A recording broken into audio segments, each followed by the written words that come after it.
What is going on, everybody? Welcome back to the channel. My name is Justin, aka No Good Comics, and you are watching another episode of Comic Collector Origins. This is episode 49. We are almost to that 50 mark, and actually, technically, I think it's tomorrow. I think July 11th was my very first Comic Collector Origins that I ever did. So technically, tomorrow will be like the year-long anniversary, which is pretty cool. I've been doing this show now, like I said, about a year.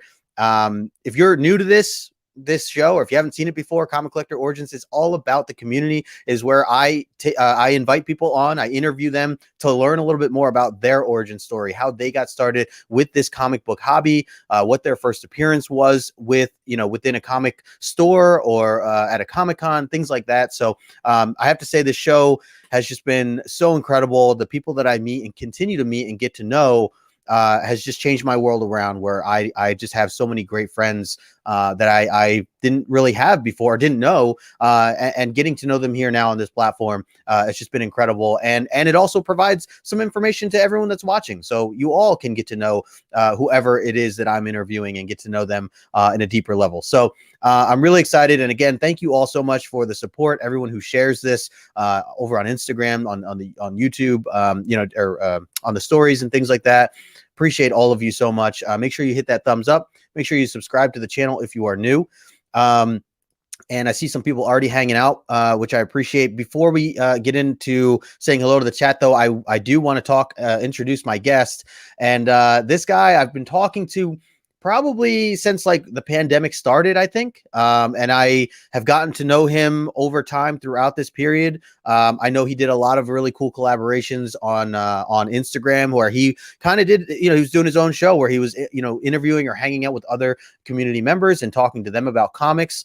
And not just about comics, but like about like the collecting, like advice and situations that we as collectors all deal with or go through on a regular basis, whether it's, space issues or trying to save money, trying to collect that next big key, CGC, like all these different topics that I know he's talked about in the past with other people on Instagram. So, of course, I am talking about Off-White Tim, my man Tim here.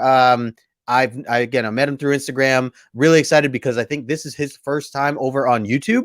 So I want to make sure everybody gives him a warm welcoming here. So let me bring him on right now. Off-White Tim. Tim, what is going on, brother? Hey, what's up, man? Good to see you.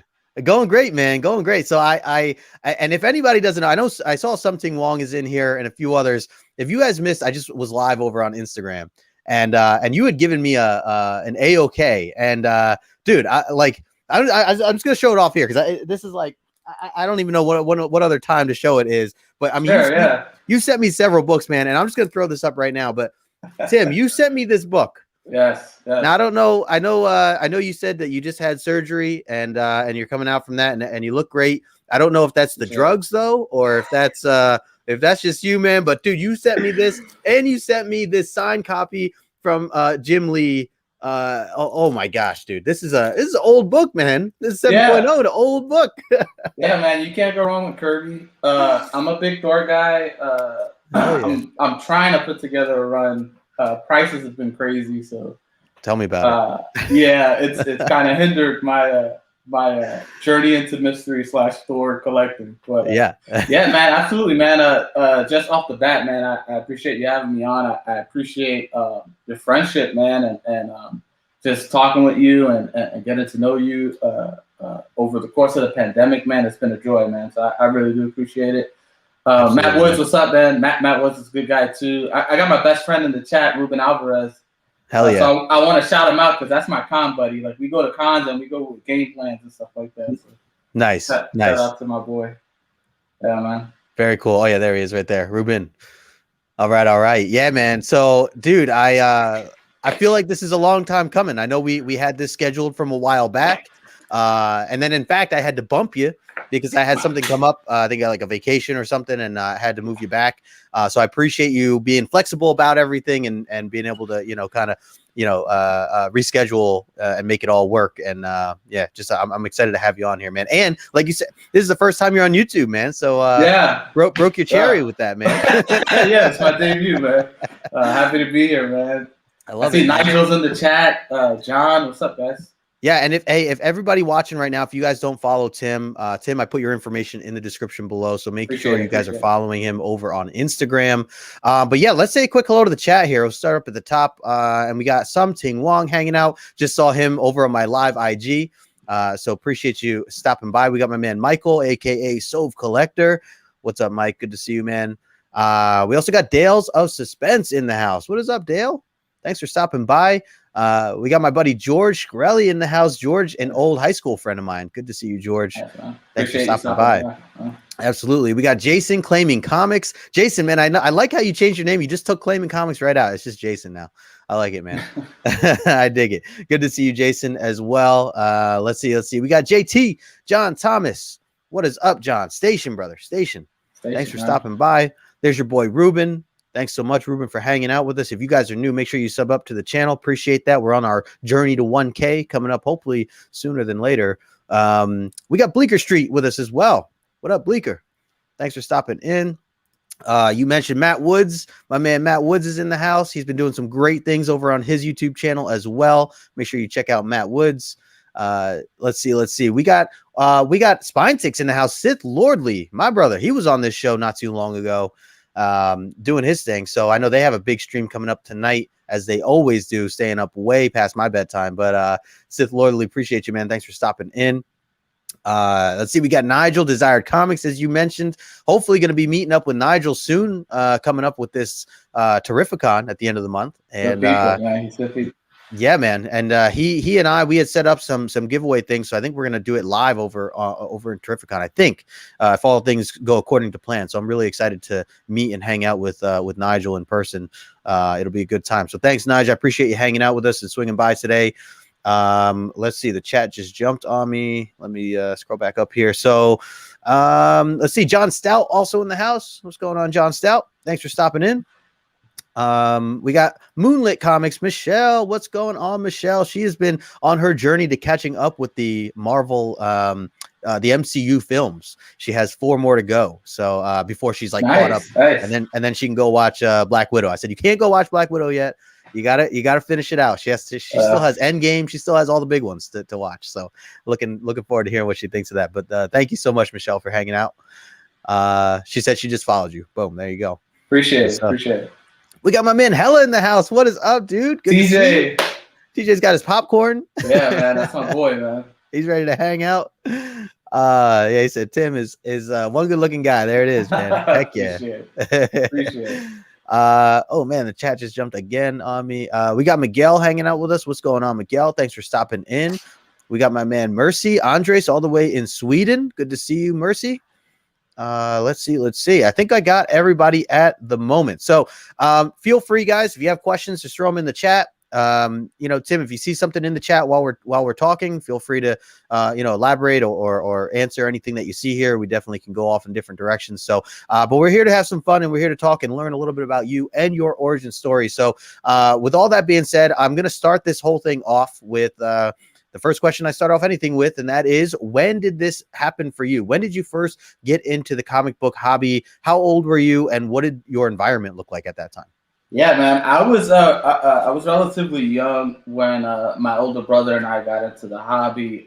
My uncles were really the ones that had the collections, and they were collecting during the big Image launch, and when all that stuff was happening, and so. I remember my uncle Carlos, my mother's brother. He had Pit #1. He had Spawn #1. He had Young Bloods, Wildcats, and then he had just like this run of X-Men, of Uncanny X-Men, which was my favorite. Out of everything in the batch, that was my favorite. Yeah. Yeah, man, that's kind of how it started, and we're a family of collectors. Right. And so it's been passed down from one generation to the next. And so, yeah, man, shout out to my uncles, and I love them dearly. And I appreciate them introducing me to the hobby, man, at such a young age. I was probably, first time I saw a comic, I was probably, 6. And my uncles, they used to rent, they're big movie buffs. They used to rent movies a lot. And they had a good rapport with the local video store. And so they had posters of like Batman 1989, Batman Returns on the wall, all the comic book movies that were around during that time. They had like just their wall was plastered with all these movies. Nice. You know, and so that was my first like real deal exposure to just not just comic books, but just like pop culture in general. So Right. That's a really cool way to get introduced to everything and kind of, you know, be handed, you know, certain books. I mean, you mentioned a lot of these 90s books that were, you know, just booming at that moment. They didn't give me their books at the moment, man. I was too young, and they were like, you get the conversation like, hey, one day when you're old enough, I'll give you a few books. But one of those. you know, they stay true to their word. When my brother and I were in high school, you know, my uncle started giving us books out of his collection, and he said, "Oh, I want you guys to have this and stuff like that." So, yeah, nice. Yeah, man. Very cool. Very cool. I see we got Cajun in the house. What's going on, Dave? We had Matt Wood saying, my wife and my son wanted to watch Black Widow today. I told them I wanted to watch this live stream first. Priorities, people. Yeah, man. Yeah, man. I appreciate you, man. That. Priorities for sure, bro. We got J Hood in the house. What's going on, man? He says, listening on my way to a hotel show. Nice. Good deal. Thanks for safe travels, man. Yeah, have a good show too. So it's really cool that you were able to at least have, you know, you had people around you that were able to kind of guide you and inform you of like what was out there. I mean, some people, when they first get into comics, they're just like, they're all alone in that sense, and they just have to kind of, you know, explore on their own. So it's kind of nice that you might have gotten some suggestions and again, just kind of being introduced to the characters and things like that. And you mentioned like the movies and stuff like that. Were you watching or following along with any of like the 90s cartoons or films or things like that of comics and stuff? 100%. I'm a Fox Kids. I'm a WB Kids guy. Like I grew up on. And I know Matt, the boy who had 7, was talking about it last week, but I grew up on Batman the Animated Series. Hell yeah. The Spider-Man show, the X-Men show. Classics. I mean, just classics. So that was kind of like fuel to the fire for me. Like stuff like that. I remember like my brother and I, we used to get tons of toys for Christmas. And we had, I don't know if you remember like the big time action figures. Like that was pretty big in my house. Like I had the Wolverine, he had the Spider-Man. Like, nice. Bro, we were just always Saturday morning cartoons. That was our thing, man. So very cool, man. Very cool. Sure. Let's see. We got Voice Inject hanging out with us. What's going on, Voice? Good to see you. So what do you recall your first experience with like going to an LCS, like a local comic shop, like, you know, what that was like or where it was? So I used to buy comics at a newsstand. So I'm a pastor's kid. My dad's a minister, and so the church that he was pastoring is in the Bed-Stuy area of Brooklyn. And for anyone who knows the area, there's a coffee shop on Flushing and Broadway. And back in the days, that was where we went to get our Wizard magazines, our comic books. I remember those. Yeah. Everything, bro. And so every time we got any type of money, allowance, or whatever it was, like we spent it at that coffee shop. It was my dad. My dad got coffee there all the time. Yeah. And so naturally, it was like, you know, we get out the car and we're going through the books and we're looking, we're looking for like, hey Dad, can I get this book? 75 cents. It's $1. Yeah. It's, you know, whatever it is. And so, yeah, man, that was kind of my LCS experience for a long time, up until the point where I started working. And so I got a job as like a copy guy at a law firm when I was a junior in high school. And so Midtown Comics was my local LCS. It's a big local LCS, man. Yeah, it was. I worked near Grand Central, and the Grand Central location was probably 2 blocks away from where I worked. Wow, so that's cool. Spent a lot of money, yeah, a lot of time, a lot of lunch breaks in that in Midtown Comics. Yeah. I was wondering how they stayed in business. So it's all you. I see. Yeah, I kept them in business in the mid 2000s. That's great, man. That's really cool. Yeah, I'm always interested to hear kind of, you know, some experiences of like people going into their first shops, or like you were saying, you were buying straight from newsstands at that time, which is really cool. You know, even just having that experience. I've never had that experience. You know, as I'm you know, much newer collector. But so have you had, since this time of kind of growing up and getting into comics, getting into all these shows and things like that, have you taken breaks? Have there been times where you like completely got out of comics, or have you just always been in it? No, absolutely. So you know, as a young man, you know, you go through phases, and sometimes you outgrow certain things, and so, like I said, I was heavy into comic books for a long time, and then I stopped for a while, and you know, you find other interests. You get into sports, and you get into you know, girls, and high school and things like that, and you're into the way you dress, or you're into sneakers. I was heavy into sneakers for for years, yeah.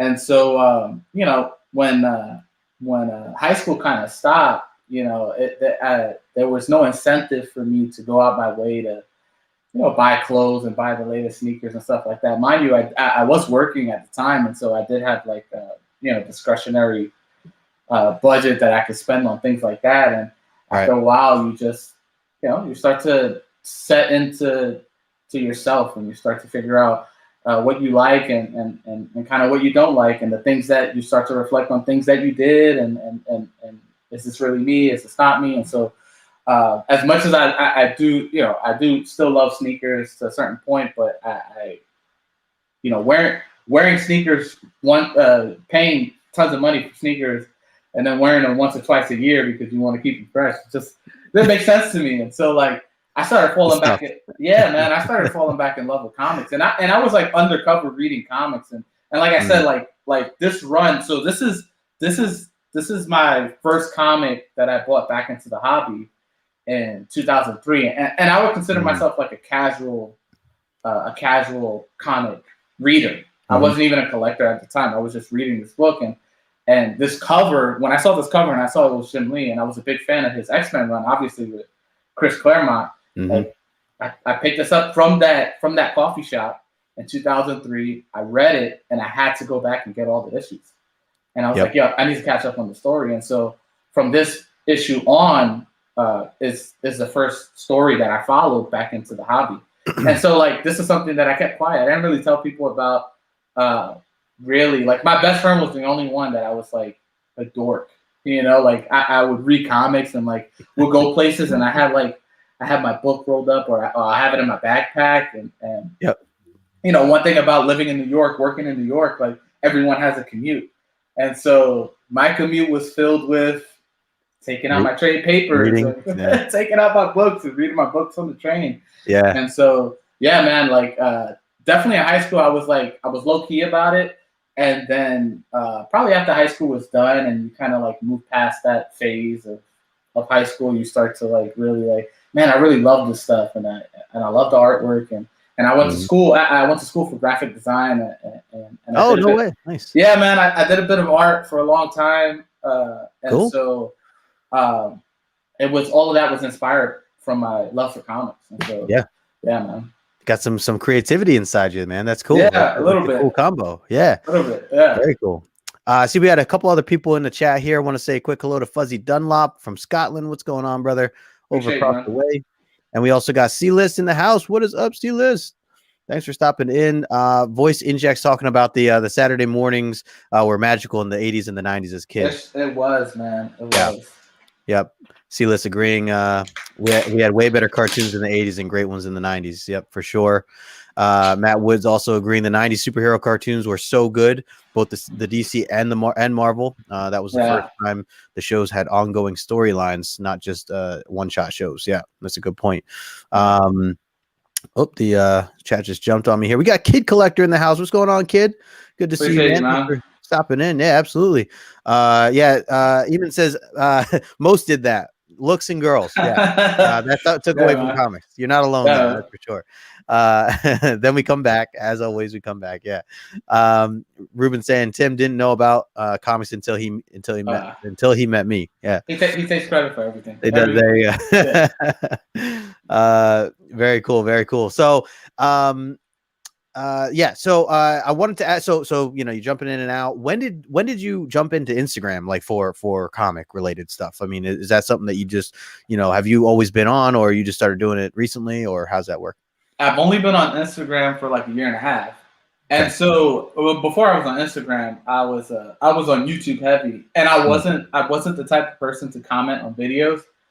Even when I watch people's lives, like, you know, I kept to myself. I'm a introverted person by nature, and so it takes a while for me to like open up to people. And so, man, guys in the beginning that I watched on YouTube was obviously guys like Comics Explained was like one of the first channels that I was Great hip channel. to. Variant, right? Variant. I feel like that's the gateway to comic YouTube. A ton of information, yeah. Right, and then you start, I grew kind of a distaste a little bit for YouTube, and I'll explain why briefly. Yeah. Everyone highlights their wins. No one highlights their losses, and that wasn't something that I could relate to. Then I started finding people like Reggie Collects, Gemmint Collectible at the time. He was just getting into statues, but he used to do like his GPA analysis stuff. And so I used to watch his stuff heavy. And then who was the Long Box Love Affair, Alex the Comic Hoarder. These guys were super transparent, and just like these guys were they had their wins, but they had their losses too. Yeah. And so I'm like, I can relate to their experiences. And so I started gravitating more towards that. Reggie Collects, I call it the Church of Reggie Collects, because man, this guy has so much knowledge on the hobby. And so red ocean, blue ocean. And I think you talked about it last week. Like, you come into the hobby, you don't really know these terms and stuff. Reggie had a video. I felt like for every acronym, for every term, like he's like, he breaks it all down, man. Right, just to the T. And so like, Reggie Collects was like one of the first like real communities that I started to be a part of. Tina does a great job. Matt Woods is here, Doug, Sully Two Kings. I mean, just great people from the community, and man, I started to really love it. Like I was watching Comic Tom. Like I went through my phase. Like I was heavy on Comic Tom. Big fan of Jeff. And I was watching all these videos, and so Reggie was the one that was really like, yo, you got to put yourself out there. Don't be scared, and Gemmint was preaching like, let the hobby fund itself. Don't get too attached to things, and set your goals and reach those goals. And so I started my eBay store. I started my Instagram, and I work in digital advertising. So I do advertising on websites. I do advertising on phones, apps, and all this stuff. And so I know how to do advertisement on Instagram. I don't have an Instagram account. Right. It's the funniest thing. We had I worked at this job, and we had Instagram reps come to the office, and they asked everyone, who here has an Instagram account? And like, man, I was a sellout. I rose by hand, but I didn't have an Instagram account. I made the Instagram account right before they came in. And so like, I was like, I have an Instagram account. Yeah, of course. Nah, I've never been on Instagram ever. And so like, my wife was heavy on social media. She has like her own like makeup and beauty channel that she does. Nice. And she's been doing YouTube for a while too. And so, I was like, babe, you got to help me out with this Instagram thing. Like, Reggie's like, put yourself out there, and I really want to start to, put myself out there and start, building my collection and start making moves and things like that. And so, man, Reggie and I would credit, and I have a post on my page, like one of my first posts was like crediting Reggie Collects and Gemmint Collectibles for like really preaching to people to like really just put yourself out there. You know what I mean? So. And that's why I started my Instagram account, and I've been able to meet some really great people ever since, man. That's cool, man. And Off-White Tim, does that come from like Off-White pages, or is that a different play on words? Yeah, I have terrible luck with grading books, and so early on, like, and the Boy Who Got Seven talked about, there's no better feeling than like buying a raw book and getting it graded, and then it coming back and it exceeds your expectations. You're like, yo, it's the best feeling in the world. It doesn't happen a lot. It doesn't happen a lot for me. And so like, I'm terrible. Page quality is the area where I suck at. I'll buy a book and I'll be like, oh, this is white pages for sure. And it comes back, it's like off-white to white pages.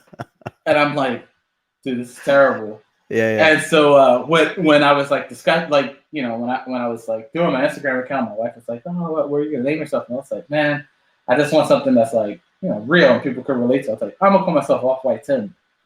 I did have like all these sneakerheads start following me because of the Off-White brand. Yeah. So that crossed my mind too. So that's yeah, what I was wondering. I completely which I wasn't thinking about at all. And so like I do have like a section of followers that are like sneakerheads, and they're kind of like waiting for me to post some sneakers. Yeah. Like why is he posting everything but sneakers? Like what's going on? Yeah. So yeah, man, that was just like a play on just my luck with grading books. I love it. So, I love it, man. If it fits, man, it's like you know. That's cool. Let's see. We had I see John's Comics with Kids hanging out with us. What's going on, John? Thanks for stopping in. Saw your video earlier this morning with your girls. Always love the morning shows that you do on Saturday. Thanks for stopping in. Let's see. Matt Woods talking about. I always enjoy chatting with Tim in live streams. Super good, man. Dude. Yep. Yeah, that's where I feel like a lot of us kind of meet or connect is just being in the live chat of someone else, like, you know, someone else's show. Like they may not even be on the screen, but you just see the same screen names every time. You start seeing the same names and saying hello every time that you just genuinely get to know people, you know, like that. I feel like that's, for most of us. Missing Link Station. What up, brother? Let's see. Let's see. Wanted to... talking about the McGregor. So I really cool. I always like to hear kind of like, you know, why people started their channels and things like that. And, you know, you mentioned a lot of really big names in the community, especially the YouTube community. So it's cool. You know, I don't think you're alone there in terms of, you know, exploring and getting to know the different people and learning, you know, just learning from a lot of them, trying not to make mistakes that they may have made, and things like that. What's going on, Dan? We got Dan De La Torre in the house. Uncanny Swag as well. And I will say, like, I have a relationship with these guys. Like, I talk to Reggie on like a weekly basis. Jen Mint and someone, like, I hit him up, he hits me up right back, and so I love that they're open like that. Yeah, man, and they weren't big when I was watching them. Right. Yeah, like they weren't like 100,000 subscribers or you know, wherever they're at right now, and where they're at right now is a testament to how they approach. Yeah. You know, similar to you, like there's no wasted conversation. It's like you're really genuine and how you approach people, and you're looking to have conversations and get to know people. And so they were like that, and they're open to having conversations and things like that. And so man, for sure. Very cool. Very cool. I wanted to ask you, are there some books that you're reading right now? Anything current that you're reading that that really catches your eye or catches your attention? Yeah, man. So not anything that's like secretly other people aren't reading. I'm just not up on it like that. But something is killing the children for sure. Hell yeah. Aaron and I, we got into it at the same time. Aaron over at AA Comics, we got into it at the same time, and so we became obsessed with this story. And so I burned through the first trade paper, and so I don't like reading, and I should say this, I don't like reading indie books an issue at a time. I'll buy the issue and collect the issue, but I don't like to stop and go. I'm a binger. I'm a binger, so I wait for the trade paper, and so I can enjoy like a whole arc straight through. Just one sit down. So I recently picked up the second and third volume, either last week or 2 weeks ago, and then Department of Truth. I just picked up the first volume. The first? Oh man, did you read it yet? No, not yet. Oh, I'm excited for you to read it, man. Not yet. I had a family getaway last week, and so I bought all three of them with me, and hopes that I would have some time to like read it and enjoy. But I had all my nephews with me, and so they're kids, they're young, they're babies. Yeah. And so we were running around the house most of the time. So I didn't get to read them then, but I will absolutely. Something that's coming with children is something that I definitely want to jump back into. Yeah. In terms of like superhero books, Thor is my favorite. Donny Cates, and I love Jason Aaron's run on Thor. So good, man. His runs on Thor, like God Bomb, the Gore storyline. Yep. And I'm excited for the upcoming Thor movie, Love and Thunder. Yep. But the current Thor run, if you're not reading this, you're missing. I'm behind. Yeah, bro, I'm behind. Yeah. It is fantastic, and there's enough nuance to it to keep you intrigued, and there's enough fanfare to keep you smiling throughout the pages. Like Nice. Donny Cates has found a formula that is analogous to what the MCU does with their movies. Yeah. Like they give you enough to chew on, but they also give you enough to satisfy your expectations. Yep. That's Donny Cates on a book. Like, wow. Yeah. I love it. I love it. He's a great writer. And I've read the first like 3 or 4 issues. And then that was where I made my decision that I think I want to wait till like more of it comes out. And I, like you were saying, kind of do like a binge read of some of that. It is hard to keep up with single issues, especially if you're reading like 20 different ones and you're just constantly trying to remember where you left off. So I totally feel you there. But that is on my list for sure to get back into at some point. I also want to read his other crossover. I want to finish that because I read the first 3 issues of crossover, and you know, I was enjoying that. But again, similar to what you're saying, like I think I'd rather just sit down and kind of binge it out. Yeah, I think he's gonna write Hulk next. It's his next book. Oh yeah. Oh nice. Right. Okay. Yeah, so I'm looking forward to that. Yeah. Very cool. I love Immortal Hulk. Guy. I read Immortal Hulk. It's good. It's kind of gotten away from me the last few issues. Yeah. I think a lot of people feel the same way. Like it kind of got away from how it started, but it's been a great run. Yeah, it's winding down now, right? That yeah. Very cool.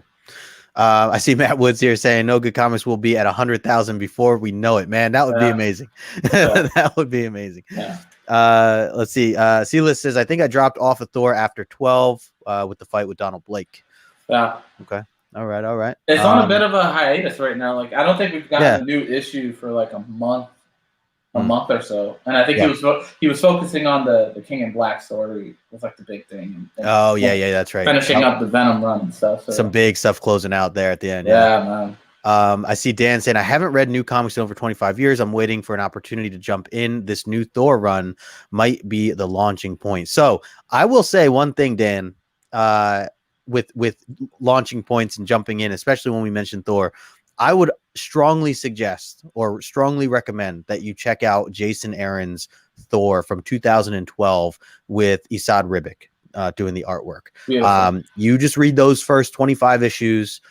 And then if you want, continue on from there. But Jason Aaron, he did a 7-year, run of Thor overall. And he had a big picture at the end. He had a big picture that he built up to 7 years, down the road. So if there is something on a modern, I mean, sure, you can certainly jump in now too. Yeah. But I mean, that Thor run is some of the best stuff I've read, just general reading content of any character. Like it just blew me away. Agree. Yeah, completely agree. And then the artwork, like Esad Ribic. Oh, I love it, man. This stuff belongs in a museum. Yo, it does. You know what I mean? The fact that he does the interior is crazy. It's like you would think he's like a variant specialist or something. Bro, it's unreal that he's still, and I think he's doing Eternals right now. Eternals, yeah. Like these guys, these painters that are phenomenal. Like I'm a big fan of Simone Bianchi. Okay. And so he transitioned. He doesn't do interiors anymore. And he only does variant covers because his work is just super detailed. The fact that Esad Ribic is still doing interior, this guy has been. I remember seeing one of his covers when I walked into like Midtown Comics for the first time, and it being like on the back wall or something like that. And he's still doing covers and interiors to this day. Yep, incredible. He's the reason I'm continuing to buy Eternals, even though I know a lot of people are like, okay, I'm done with this now. Like it didn't grab a lot of people. But the art alone to me is like worth it. I'm like, I'm just gonna stare at the pages all day and I'm 100%. Good, Agreed. 100%. Sometimes you buy a book for the beauty of it. It's not even for the story. Yeah. Let's see. C-List said crossover is stupid fun. Super meta. Donnie's having fun. Zdarsky did the last issue. Yeah, that's right. I won't get into it because I saw like the cover and stuff, and I know some of the tie-ins have to do with Zdarsky, which is pretty cool. But I do need to catch up on the crossover stuff. But that does sound pretty cool. Let's see. We got Magic Lasso in the house. What's going on, Ryan? Good to see you, man.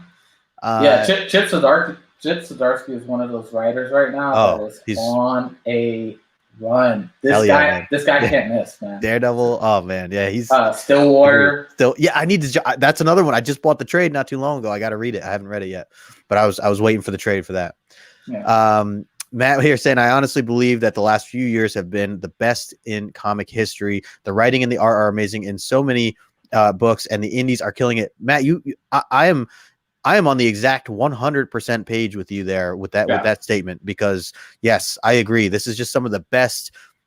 Every week it's just home runs after home runs, like whether it's DC or indies or Marvel, like it doesn't even matter. Like the publishers are just, there's so many great artists, so many great writers that are out right now with so many really cool and unique ideas that I encourage. I just got a buddy of mine who wasn't really into comics. I just got him into comics not too long ago, and now he's going down the rabbit hole. But I'm like, now's the time to do it, man. Yeah, there's something for everyone, and you can. This is, to Matt's point, you can get the most casual person into comics right now. Yep. Right. Because there's something for everything, or there's something for everyone. Yeah. We got Sheena in the house. Station Sheena, what's going on? Good to see you. Let's see. Mike says, I hear people claim over Aaron's run on Thor, but he wrote one of the worst Ghost Rider stories. Oh, interesting. I know Sove is a big Ghost Rider fan. I mean, all I can say to that is, you can't win them all, right? I think, and I'm gonna say this, like, I think similar to like TV shows, right, where they overextend the show, so it kind of loses its luster. Like a lot of these writers, they get overextended. Like, sure. There was a time where like Donny Cates had a new #1 come out like every other week. I feel like that's Tynan right now. I feel like Tiny is another one. Like he has a project coming out almost on a bi-weekly basis, and so these guys get overextended, and it's these companies are kind of trying to get as much out of them as they're milking them. They're milking them. And it's not as apparent as artists. Like I love Patrick Gleason's art, right? But like they milk the crap out of that negative variant that he has a negative variant for every book right now, and it kind of loses its luster, right? I think John Tyler Christopher had the negative game on lock during the pandemic, and it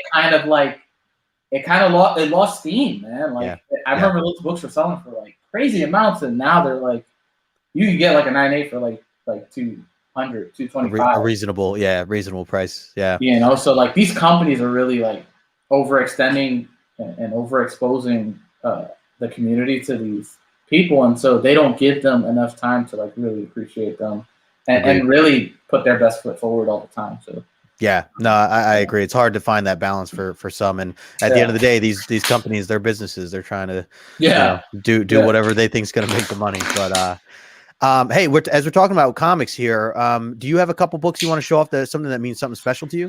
Yeah, man. I think the first one I want to show off, it's not even my book. It's actually my boy Ruben's book. But okay. Yeah, show it up. When I got heavy into grading and I started going to conventions, I was into sketch covers. That was my thing. And I had an entire long box of just sketch covers, predominantly Wolverine and Batman. Those were the characters that I leaned on. And so I have this Wolverine sketch. Again, it's not mine, it's my best friend's, but I hold it for him.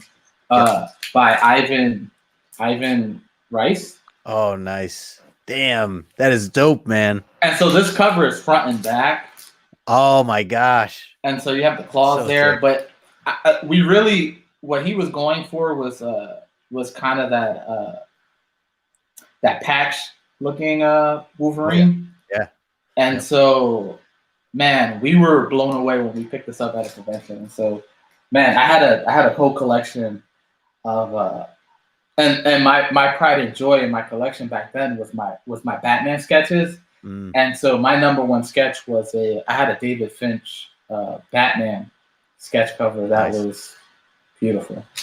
But I started listening to guys like Reggie Collects and Gem Collectible, and Hobby had to fund itself. And so the book I always wanted was a Hulk 181, right? And so it was kind of, and a lot of these books, you kind of think that they're not obtainable because you can't really figure out a pathway in your mind or logically that can get you to that book. Yeah. Right. And so, Reggie, I think Reggie and Jem kind of opened my mind to like, man, if you really hustle and you really work hard, there are ways that you can do it. And then Reggie's great at just like laying out opportunities that you can just like find ways. And so I sold all my Batman sketches and I funded my first big boy book, which is, let me try to get the glare out the way. That's a beauty. I got a little here. Yeah, there we go. So, yep, 7.5. My goodness, I love it with the Wolverine label. That is badass. I resubmitted for the Wolverine. I'm a sucker for the labels. The labels, yeah. Yeah. I like the custom labels. But dude, I love the claw that slashed through the 7.5. Like, yeah, man, it's classic. It's Frank Miller Wolverine. Like, how do you not like that? And then obviously Off-White. Yep. Yeah, it just fits you so well, man. Yeah, in fact, if it came back white pages, I'd say return it. You know, like you just yeah. CGC is doing a disservice if they send me white pages at this point. You need to get Off-White, man. That's awesome, man. And congrats on that book, man. Yeah, man, I appreciate it. And so like that was kind of like my first book, or like my first book that I had to work towards. Yeah. The first book the first big grail I ever had was an Avengers 4. At a 4.0. It's a big one too. And that experience taught me a hell of a lot. And so I learned that I didn't like white covers because they look off-white. Or they get creamy over time. I wasn't happy with tape pulls, and this one had a tape pull. Okay.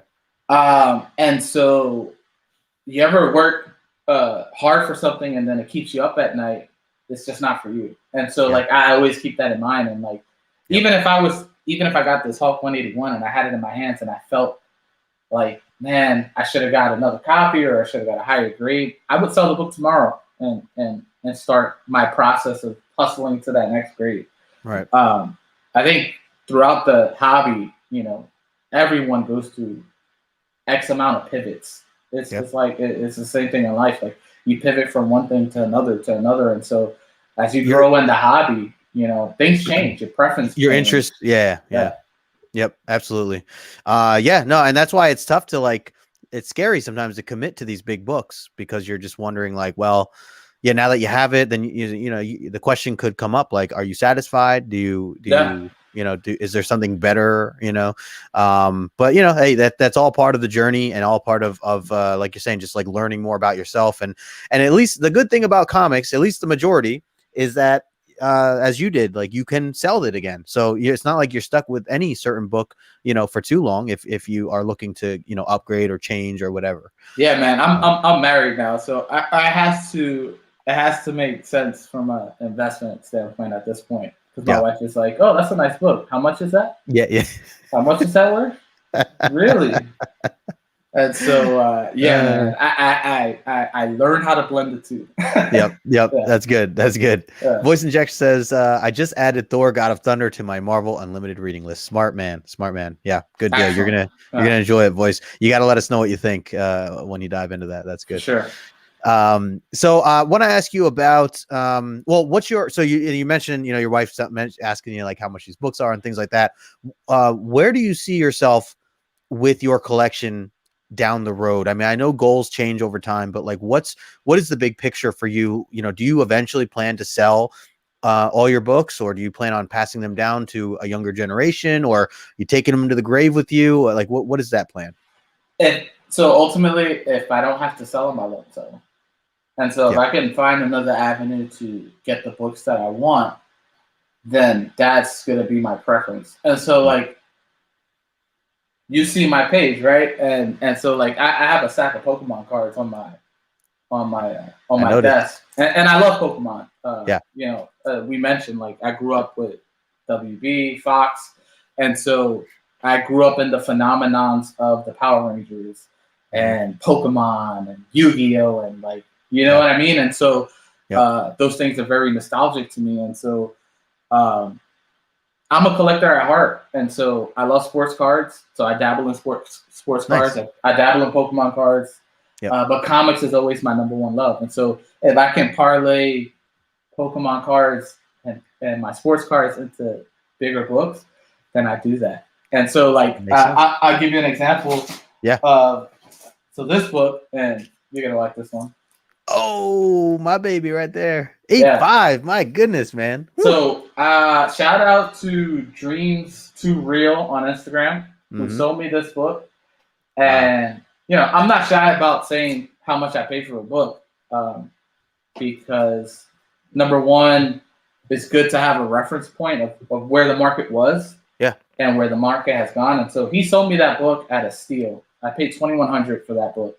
Wow! And so the way I paid for that book was selling Pokemon cards. I sold like 3 or 4 cards, and I had about $2,500 from the sales. And so I had it in my mind, I'm going to go into the market and I'm going to get me my giant size X-Men. So, yeah, man, I'm always looking for ways to fund. And like I said, at the end of the day, I'm a collector at heart. And I don't just use Pokemon cards. I love Pokemon cards. I have cards that I would never sell, the same way with comic books. I have sports cards that I would never get rid of because someone gifted them to me, or it has sentimental or nostalgic value to me, so I would never sell it. But as you know, the markets get crazy. All 3 markets that I participate in, and so I was gonna say you're in a lot of markets, man. And it's good, like from a financial perspective, and you learn this in like finance classes in college. Like diversification is key, right? And so look at the guys over at like Nerd Herd, like they talk about different things all the time and investing in different things, and so it's good because when comic book prices get ridiculous, I can lean into another hobby. True. When the sports cards got crazy, I leaned back into Pokemon cards. When the Pokemon market got crazy, I leaned back into comics. Like, so I'm always feeding one of the 3 hobbies. And so at the end of the day, if I can parlay all my Pokemon cards and all my sports cards into my bigger books, I'm always going to do that.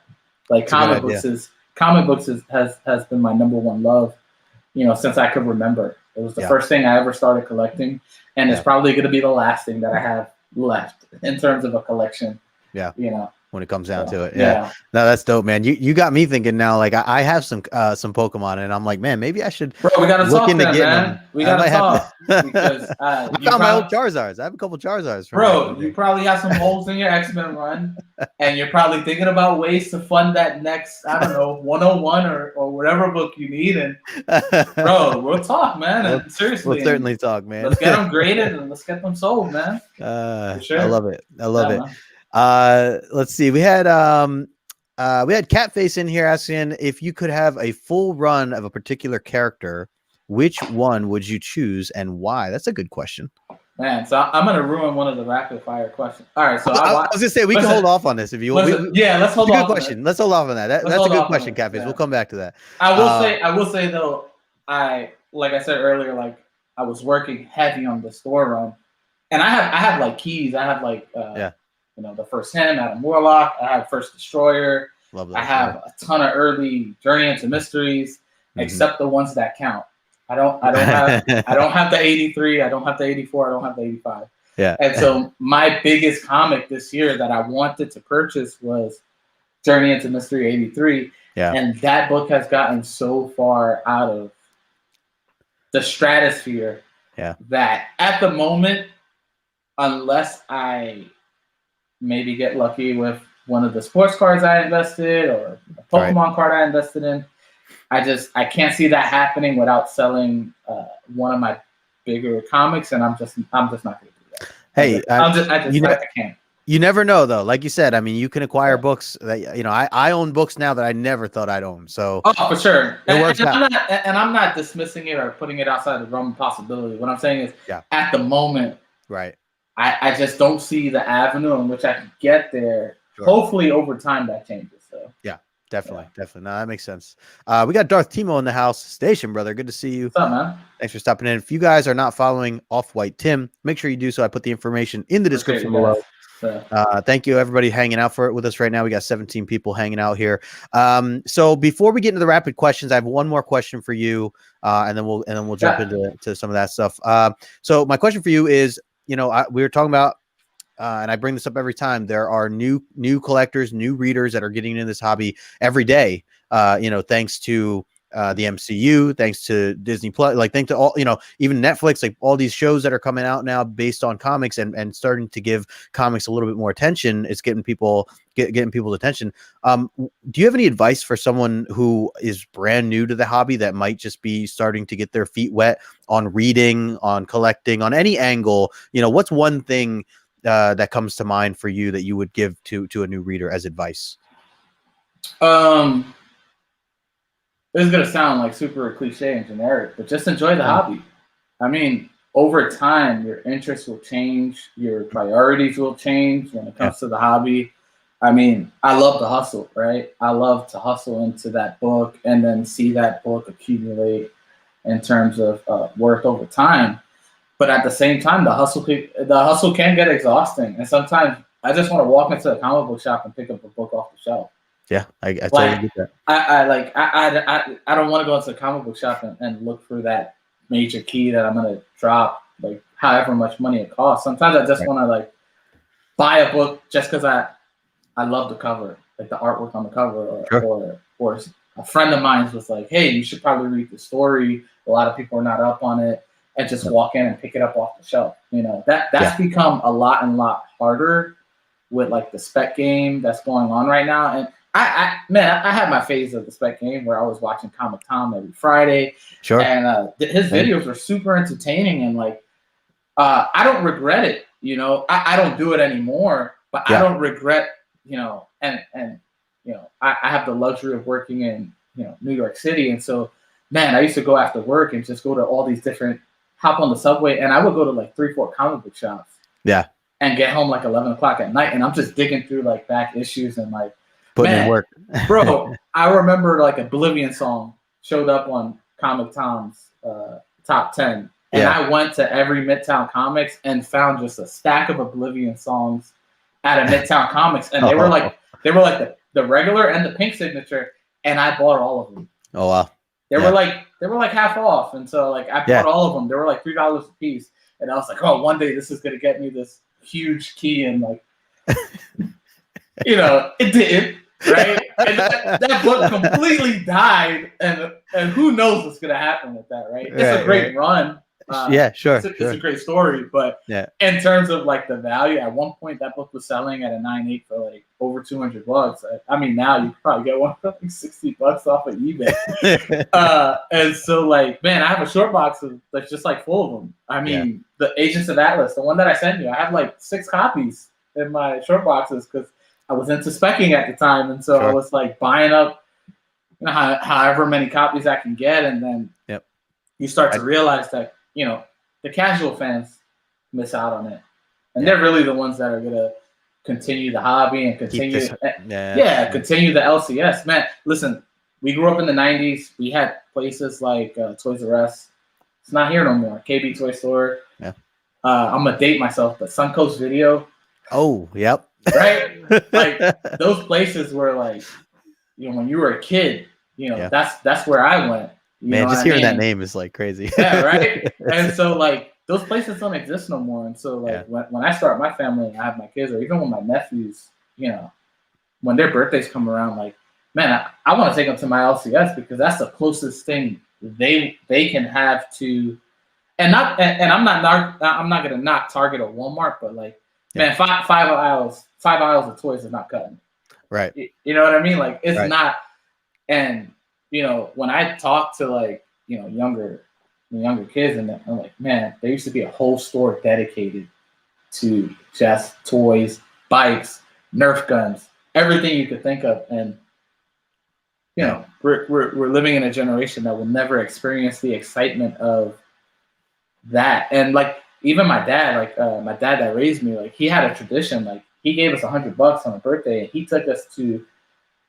You know, I grew up in Coney Island. He took us to the Toys R Us in Caesars Bay every year, and we had a shopping spree.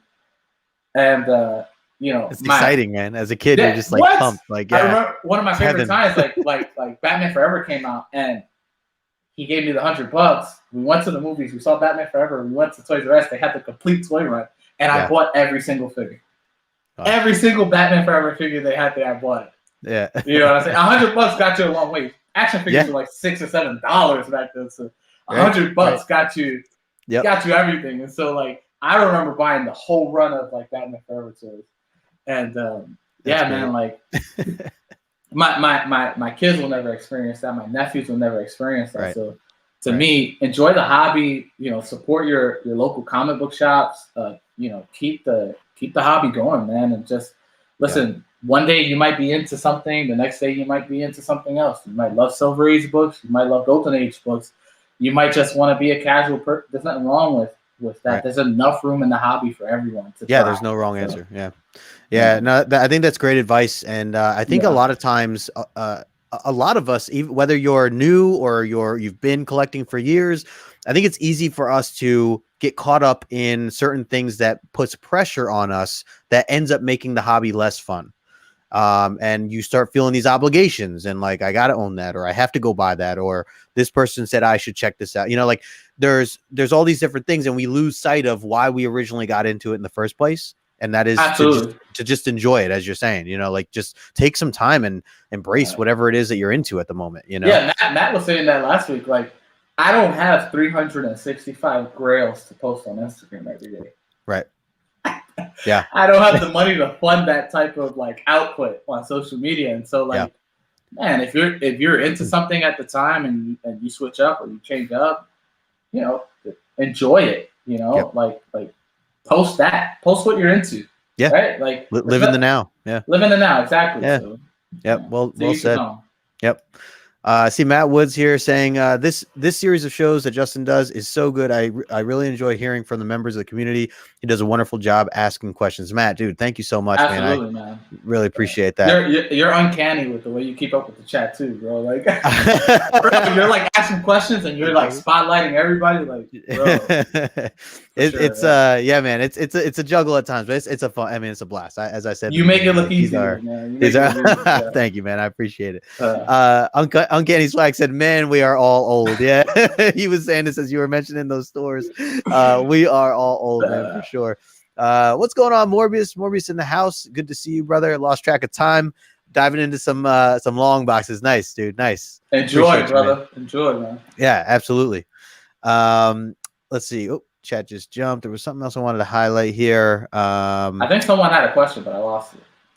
Dan said, I'm 57. I don't feel old. I still play video games and read comics. My screen name is Xbox. On Xbox is the Ancient One. There you go. Hey, yeah, dude. And at the end of the day, I mean, I know we make jokes, you know, saying we're old or dating ourselves or whatever, but you know, it's all mental. It's all, you know, in our own mindset. And I consider myself a little kid still. I mean, you know, likewise, I think we all are, man. You know, I hear people all the time say like, well, when I was a kid, I'm like, well, first of all, you're still a kid, but yeah, go on. Like, you know, like we're all kids, man. Like, man, you know, I'm a grown man with a stack of comic books, a stack of Pokemon cards. Right Hell yeah. In front of me, like, you're 57 years young, my man. Yeah, man. Just living it up, man. You live in life. Not everybody gets to have that opportunity. So it's like, you know, you enjoy it how you want to enjoy it. Yeah. So this has been awesome, man. So I want to get into some of the rapid questions. And again, if you guys are just joining and if you're not following Tim, make sure you do so over on Instagram. I put the information in the description below for Off-White Tim. I will, let's dive into some of the questions. And one of the first ones, you know, we kind of dabbled on with someone that asked a question earlier. So I want to get back into that a little bit. My version of the question, and then we can kind of answer what, you know, what was asked, but who is your favorite character of all time? If you had to choose one. It's a gift and a curse, man. I'm a Batman guy. Like I have my long Halloween shirt on. I noticed that. Yeah. My favorite comic book story. I love Tim Sale's art. Always have. I understand it's not for everybody, but for me, it's Batman. It has to be Batman. Unfortunately, Batman keys. Yeah. Good luck with that first appearance, man. Yeah. Good luck with that third appearance. Good luck with that eighth appearance. Right? Yeah, man. No, I hear you, man. It's you know, obviously just an iconic figure. But a great choice. And I think the question that was asked was, you know, what if you could choose a character and own the entire run of that character's catalog, who would it be? So that makes sense too.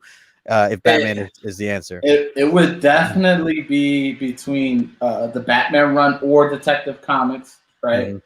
Yeah, that's true. More realistically, if I can just complete the store run, because I'm a completist, and so yeah, I don't think I'll ever give up on the store run, and I may never complete it because of how crazy prices are. But yeah, I'm determined, and I have my long box of my Thor books right next to me. I'm determined to complete this run, however long it takes. Nice. Not however much it costs. Hopefully, I'll be able to break some deals or maybe find those keys that I need in the wild or something like that. Hey, you never know. That's part of that journey, man. It's part of that hunt. You never know. It's exciting when you find something you didn't expect, you know? Absolutely. I just don't think I'm that lucky, but Sits in, and we know I'm not old because I stream 9 hours and drink a 12-pack. Yeah, I don't know how you do it, Sith, man. I don't know if I mentioned this, I think on someone else's channel. It was 2 weeks ago. I don't know if you follow SpineTicks or if you've seen their streams. They do live streams every Saturday night, and it's like literally like 8-9 hours long. So I jumped in when they first kicked off. It was like 11:30 or whatever that I jumped in, say hello to everybody.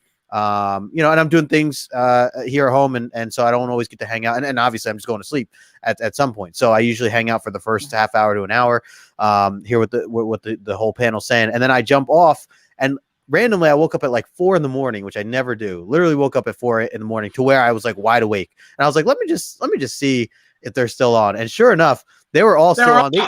They even still had Michelle Moonlit Comics, who's on the East Coast. She was up riding with them. So I was like, oh my gosh. So I literally jump into chat, just start talking, and they're laughing and you know, they give me a welcoming. And then I go back to sleep. I'm like, all right, I gotta go to sleep.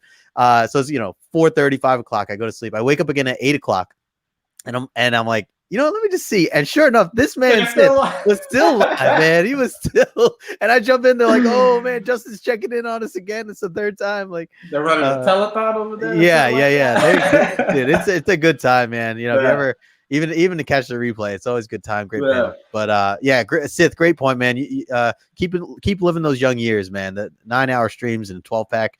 If you can run with it, man. Yeah.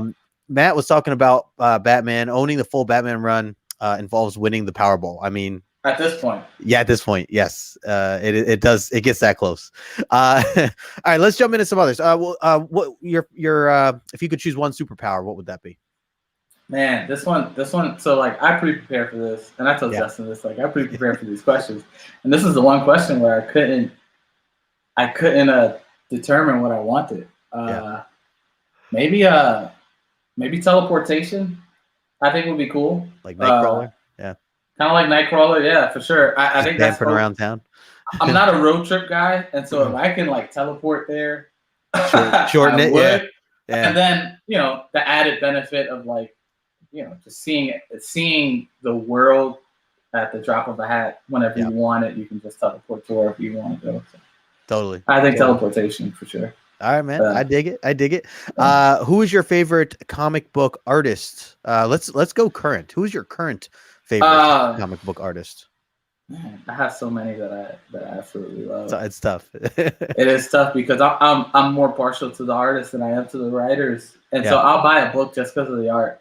And same. The story could be crap, but same. Man, I'm gonna have to go with Jim Lee.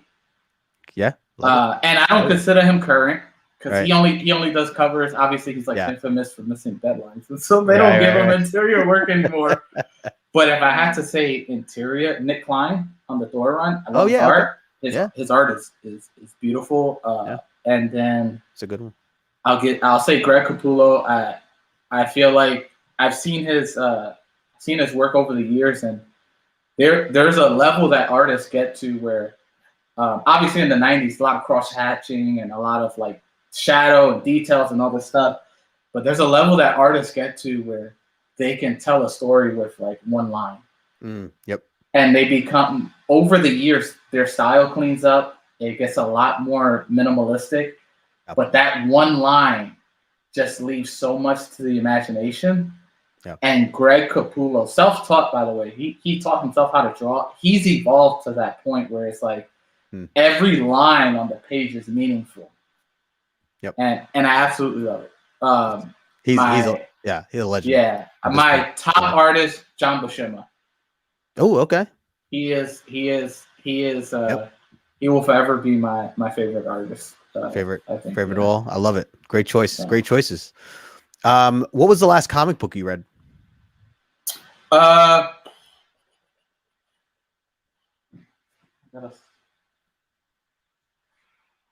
Was it Venom 200? Venom 200? Okay, nice. I read that really quick. It wasn't, although it was a thick book, it was a really quick read. Like the dialogue wasn't like heavy or anything like that.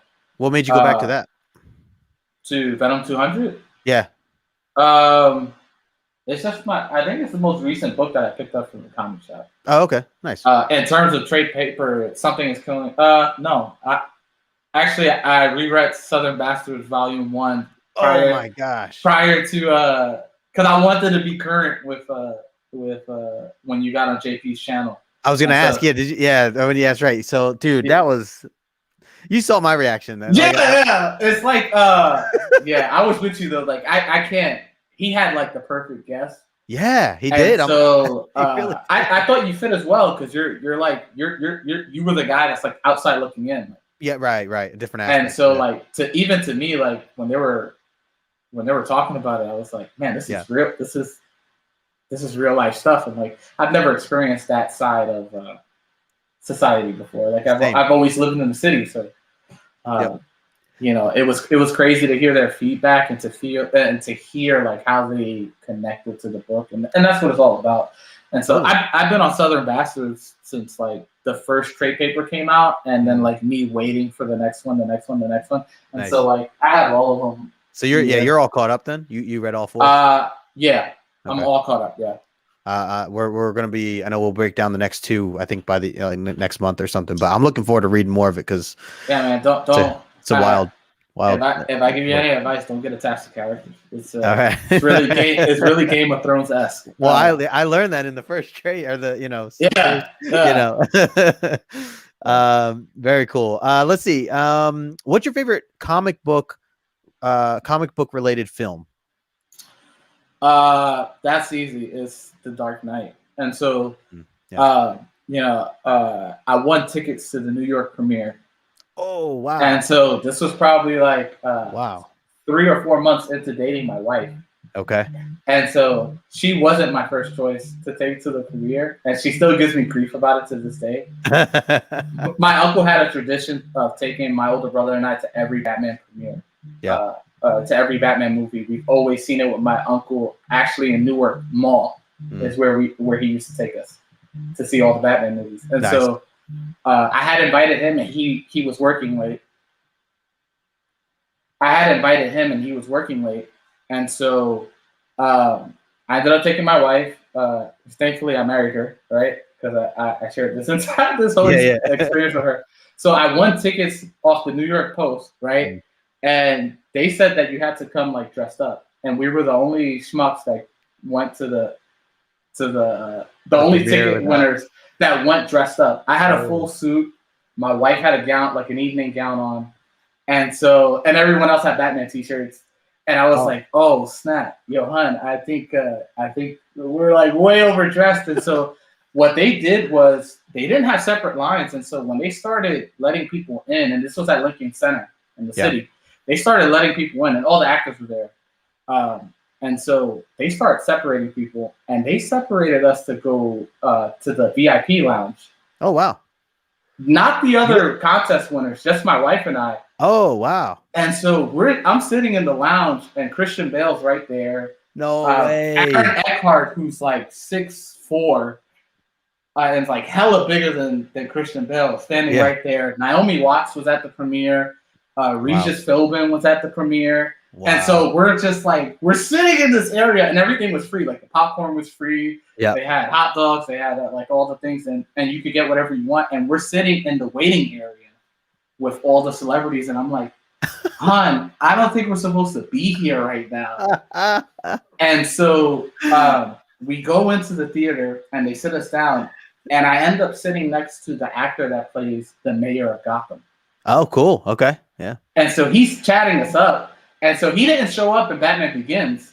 He shows up in The Dark Knight. And so he's asking us, oh, how did you get here? Whatever. And so we telling him, like, yo, we're not even supposed to be here right now. Like, all this stuff. And this guy is like, yeah, well, I'm in the movie. And I'm like, what? And he's like, yeah, I play the mayor in the movie.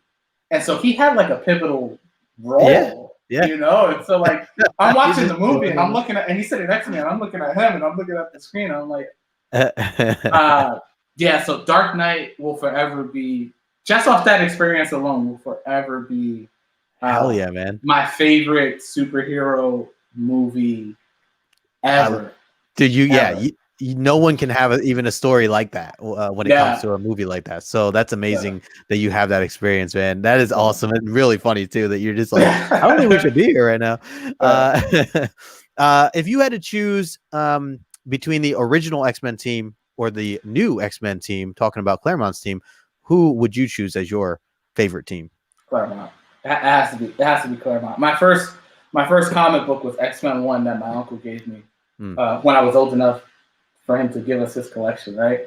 Yeah. And so my first top on my list was to get it signed by Jim Lee, and to Jim Lee and Claremont and re-gift it back to him for Christmas. And so I did that. And so that book sits in his house in Texas, right in his living room, right above the television. You'll see that X-Men book fully signed. And I think I have a post on it too, but it would have to be for sure the Claremont team for sure. Nice. Love it. I mean, I'm with you there. Let's see. Let's switch it over a little bit because I want to talk to you about some non-comic book related stuff. Sure. So first question for you, if you and the wife could go anywhere, travel anywhere in the world as a vacation for free, 1 week, it's completely safe, no pandemic, nothing like that. Where would you want to go? Where would that you haven't been to already? Yeah, my wife and I are beach bums, and so if we had to go anywhere, it would probably be Bora Bora. I think that's her nice. Okay. That's her number one spot. She wants to stay on one of those huts on the water, and I'll be right there with her. Yeah, just chilling. That's what I want. Yeah, love it. Bring a stack of books. I always bring books with me on vacation. Yeah, I make it a point to go to my LCS and try to pick up some trades, and then I will take a whole stack of books in my backpack and just read it on the beach or wherever I'm at. So. That's perfect. Perfect. Let's see. You mentioned sports, and this is one of the topics I always like to bring up. But I know you've collected sports cards. I assume you're a sports person. What's your favorite sport, and who are your favorite teams? So I love the three major sports for sure. Big time Yankee fan. Wait. What do you consider the three major sports? Oh, sorry. In America, football, baseball, basketball. Okay. Yep. So big time Yankee fan. I know a lot of people aren't Yankee fans. I'm with you, dude. I am with you, man. I'm a Yankee fan. Stand with you. That's what I like to hear, man. And so I love baseball in general, and there's players that I love. But I got into baseball in the late '90s, and so it was just natural for me to that '96 team. It just shouldn't have happened, and it did. Right. And so I've been a Yankee fan ever since. Football, I'm a Giants fan. I'm a big Giants fan. Say what you will about Eli Manning, I love Eli Manning to death. I've met him in person. Nice. In the city, and he's a great guy. He's down to earth, man. And so there's nothing to not like about him other than the interceptions, but right. The guy beat the GOAT in 2 Super Bowls. Yep. And so give me all the interceptions you want to give me. We have 2 Super Bowl wins against Tom Brady. Absolutely. Yep. And then basketball, and my household is a basketball household. We watched the playoffs together since I could remember, since Jordan days. My dad's been putting the playoffs on, and we'll all sit down and watch it together. Yep. And so I'm not a team guy. My dad is a Knicks fan, unfortunately. Okay. Yeah. The Knicks were never good, and so I'm not a team guy, but I have my favorite players, and so I grew up in Coney Island. I love Stephon Marbury. I love what he stands for. I love what he's about, what he's done for the community I came up in, and then my favorite player is Dwayne Wade. Oh, nice. Yeah. Dwayne Wade is one of you ever discover a book before it gets hot, and then you're like, oh yeah, I was the first one. Yeah. Dwayne Wade, my cousin got me into college basketball, and so Dwayne Wade was the first player that I saw in college basketball that I just loved his style, and I followed him through the Final Four run that they had in Marquette, and then once he came into the league, he was my favorite player. Period. Nice. So. That's dope. I like the breakdown here. Sid says, remember Kurt Warner on the Giants? I do. My girlfriend would love you, man. With the way you're talking about the Yankees and the Giants right now, she is a diehard of both of those teams. So I know she's a keeper then. Yeah, she will support you all the way because she's the one that got me into Yankees, into baseball, I should say, because I wasn't really into baseball until we started dating. So she grew up on it. So when she could talk about the '90s, like the '90s baseball, that whole era, way more. I mean, I don't know much about it other than what she's shared with me. But she grew up in all that stuff. So the Yankees, she bleeds Yankees. I tell you right now, baseball in the late '90s, early 2000s was wild. I remember the first time I went to a Subway Series at Shea Stadium, and I went with my boy Ruben, and my two uncles at the time, and I went with my Yankee jersey on. As soon as we came out the tunnel, woo! They throwing beers at us. Bro, it was ridiculous, and I'm just like. I had to walk to our seats, and like we sat in a sea of Mets fans with our Yankee gear on. And we're just like, I gotta stay true to my Yankees, man. Yeah, no, dude, you stand your ground. So you definitely gotta stand your ground. All right, let's talk a little bit about music. Where do you stand with music? What's your favorite genre, and do you have a favorite artist or band? Yeah, so a lot of people probably might not relate to this, or maybe they will. So like again, I'm a preacher's kid. Right, my dad's a minister, and so we listen to a lot of gospel and like contemporary Christian music. Sure. But when I was a teenager, I didn't, and so I listened to a lot of hip hop. And like my dad is like from the streets, or my dad that raised me is from that life, and so even though he was like a minister and a pastor, he would put Hot 97 on every now and then. Hot 97, like the big hip hop radio station back in the day, and so hell yeah, he always made sure that we were up on that. That was a big thing when you went to school, especially if you went to school in New York, New Jersey. Like hip hop was like huge in the '90s, so it was imperative that you stood up on hip hop music, and so I would say gospel music and then hip hop music for sure. I'm a huge Jay-Z fan. I dig it. I dig it. Nice choices. I'm going to throw you a curveball here. What is your favorite board game of all time? Wow. I love Monopoly, right? But the people I play with, so you got to understand, I'm Puerto Rican and Dominican. They're cheaters. And so whoever's the bank, right? When we play Monopoly, there's money going out the back door every time, right? As long as they get the kickback, right? As long as you give them Park Place or whatever. And so I love when my family gets together and we play a ton of games. Like still to this day, we'll play brain games, gestures, code names. Like we love all the new stuff too, but Monopoly is just a classic. And the game, we never finish it, and it always ends in a fight. Of course, always ends in the fight. Yeah. Oh, Monopoly. Yeah, I love that game. Yeah, just you always need a group of players. That's the only thing that's tough for us.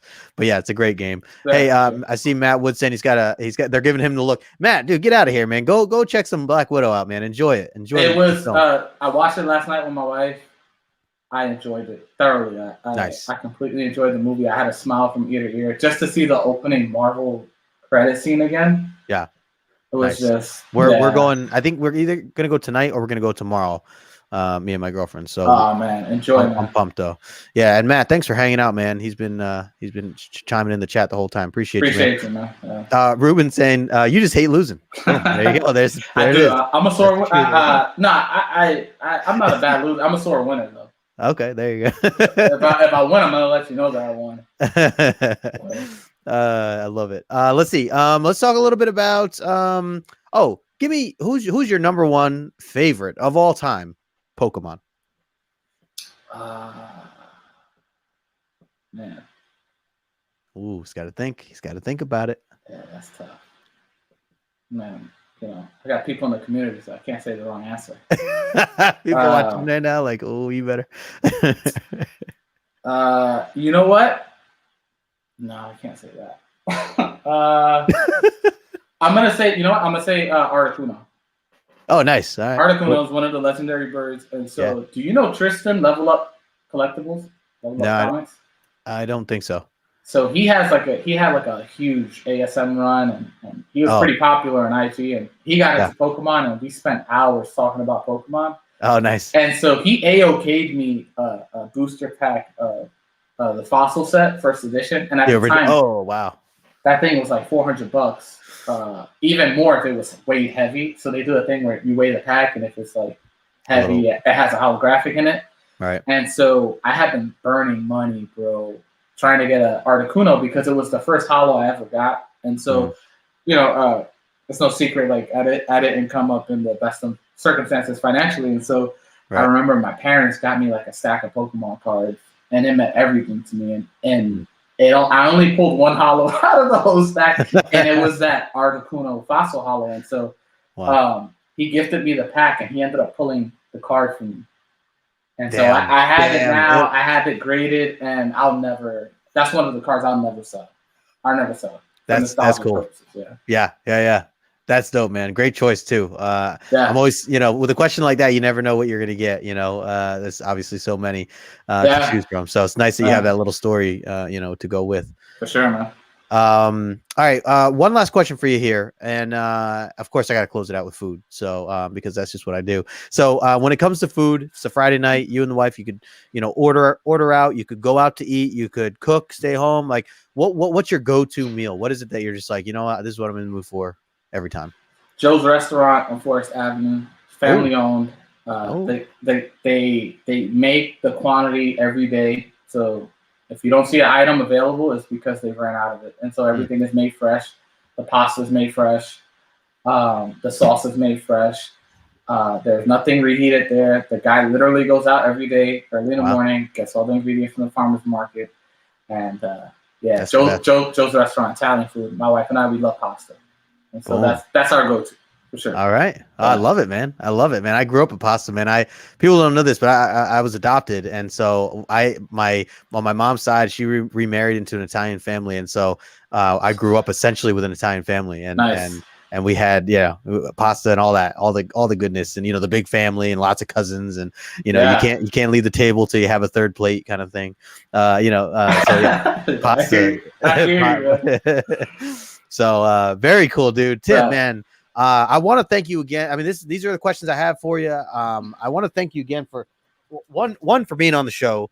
And I'm glad that we were able to do this. I want to thank you for this, man. If you guys, anyone in here that's just joining or they jumped in late, Tim had AOK'd this to me, Thor 154, and also assigned Jim Lee Batman. Dude, I can't thank you enough for this stuff, man. And I know, plenty of other books that you gave me for the giveaway. It really I'm still blown away, man. Yeah. You didn't have to do that, man. And this is why I love the community and just making friends like yourself. It's something special, man. Well, my mom raised me well, so I just wanted to give you a token of my appreciation, not just for having me on, but just for your friendship, man. And man. You're definitely like one of a handful of people that are really early on in my like IG. When I started it, like, you were one of the first people to reach out to me and be like, "Hey, bro, I'm digging the content." And so for people that don't know, I was kind of doing a pseudo collector's origin, and then Justin hit me up, and I look at his channel, and I saw that he was doing the same thing, just a lot better. And so I stopped. And I was like, "Nah, this is his market, and he has this down packed. There's no way dude." So I do this. I was wondering why you stopped. I was legit, because I noticed, I was like, I feel like he hasn't done like his interview, his hangout interviews that he was doing. I was like, I wonder why he stopped doing that. So I'm like, you should do it, man. Like I'm super selective, and then like I get really wrapped up in work, and so it's hard for me to dedicate the time. And so, like I said, like we already have great people in the community. Like, again, I can't say how you have mastered this live stream and just thank you, man. You're a ninja with it. So, I leave that to the people that are, and like I said, like you're honest, you're transparent, you're upfront, you talk about your wins, you talk about your losses, you're super relatable. And so like, there's no need for that. If someone wants that, like, hey, tune in on Saturdays to No Good Comics and check out Collector's Origins, Oh man, I appreciate that, dude. I have to say, again, one of the things that really got me into or meeting you and checking out your page and everything was the conversation that you and Aaron had, you know, when you guys were streaming, and you guys hit a lot of, I mean, even to this day, anybody could go back and watch that stream. Yeah. And I feel like anybody could learn something from it, because you guys were talking about a lot of different hot topics and things that matter to collectors, realistic, you know, situations that we're in day to day. And that's always stuck with me, is I remember that stream. And that's where I associated with, you're a very knowledgeable person yourself. You're a collector at heart on all, you know, all things collectible. And I think a lot of people can learn from you. And like I said, like you were saying, like your wins, your losses, kind of just going through the motions of things. So, you know, anybody here in the chat, or if you're watching the replay right now, make sure you guys are following Tim, and not just following Tim, but reach out to Tim, because there's certainly a lot that can be learned. And if not, and even if not, just to talk, you know, comics or talk Pokemon or you know, I know, you know, this is how we became friends. It's just being able to talk about this stuff. And that's why I love this community. It's why I love the hobby as a whole. And so again, I appreciate your friendship, and I appreciate you taking that time to be on here with me today, man. And certainly, you know, more to come. Hopefully we'll have to do another collaboration at some point for sure. Yeah, man. I've been trying to get this, you know, work has been crazy, but I'm trying to start a YouTube channel, figure out a schedule where I can be consistent with it. So yeah. When Dude, the minute you start it, man, you let me know, man. I'll put it on blast. I will have everybody, make sure everybody's subbed up, man. That's you know, I'm excited to see what content. I'm glad you feel that way, because you're gonna be on the first episode. Just whoa, I'm down, dude. I'm down, man. I want to get all my guys, man, on the first episode, man. That'd be dope, man. That'd be dope, man. You let me know. We'll set it up for sure. All right, guys. Well, any other thing? Anything else you have coming up that you want to just let the people know about, or where else they can find you online? Yeah, man. The best place you can find me on is on Instagram. So there's my Instagram handle at off_white.tim. Yeah, so like I said, if you guys are interested in having a conversation about anything, if you guys want to get into Pokemon cards, sports cards, I'm always willing to share my limited knowledge, you know, so hit me up, man. Other than that, follow my guy Aaron at AA Comics. Go sub him up. Great guy. Sub up my guy TJ at Hella Comics. The Hella Fam is his YouTube channel. And so he just had a congratulations to him and his beautiful wife. They just had a baby. Yeah. I saw that. Yeah. And so my man is getting back on it, and he came back in a big way, man. He just bought a Hulk 181. So he's getting back into it heavy. So love it. Shout out to my boy Ruben, who's in the chat. This guy's my day one. He's been with me forever. He's a liar. Man, I've gifted him some incredible stuff, so he needs to stop lying. So, but yeah, man, he's my day one. He's my guy. I go to every con with. If you ever spot me in a con, most likely he's with me. And so, yeah, man, appreciate him, 100%.